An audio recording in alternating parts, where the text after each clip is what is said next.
Hey sports fans, Coach Nick here. We have Damian Lillard to talk a little bit about the pick and roll. And so I was hoping you can walk us through a little bit of how you read the pick and roll and what gives you your decision making. Like what are you looking for first when you come down the court? The first pick and roll that I come off of, I want to look for how they're covering it, to see if they're going to show or if the big is going to stay flat.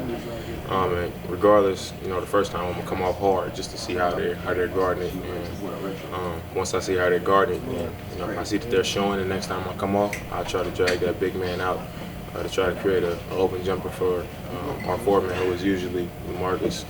And if they land flat, then I come off and I attack them, try to keep them back up. Try to get a pull-up jumper, maybe turn the corner. So your first check is where the defender of the screener is.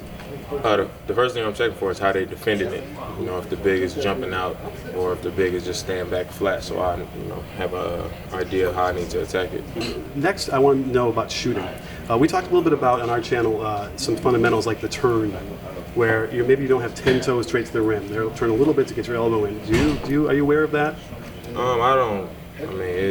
I don't think there's many people out there that have the perfect shot.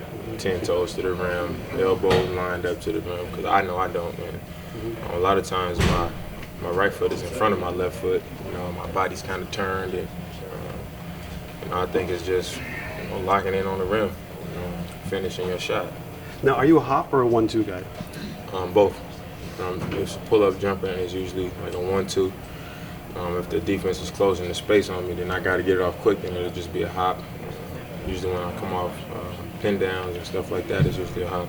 We talk a lot about the dip when you catch the ball. Yeah, people usually say don't bring it down when you shoot it. Do you have a dip in your shot, Yeah, I dip the ball. A lot of the times when I do it, so I can get my hands on the ball how I want it when I shoot the ball. So those times where I've caught it here and just put it right in my shooting pocket and shot it, but more times than not, I dip the ball.